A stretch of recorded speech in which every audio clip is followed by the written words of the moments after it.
فالنسيا في مشكله في الخط الثلاث مدافعين بتوع قطر، وعلام وبسام وعبد الكريم، وهو اقصر من الثلاثه. فالنسيا بيضحك عليهم، انا متابعه بيدخل بين الاثنين.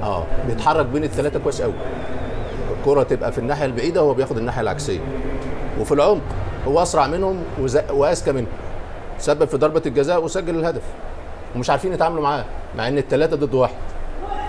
فهو ذكي وعنده مشكله في نص الملعب. كريم بضياف لوحده، حسن بيروح على الاطراف كتير، عبد العزيز حاتم بيروح على الاطراف كتير، ويا ريت بيقوموا الادوار الدفاعيه، الاطراف برده مكشوفه. فالتمركز جيد بتاعه، اسرع منهم واذكى منهم، وده الحاجات البسيطه، التفاصيل البسيطه اللي تفرق في المباريات الافتتاحيه والمباريات الصعبه اللي زي كده. انتظار شكل افضل باذن الله تعالى. خوف، عدم تركيز، اخطاء في التمركز، مفيش 3 تمريرات 4 تمريرات على بعض.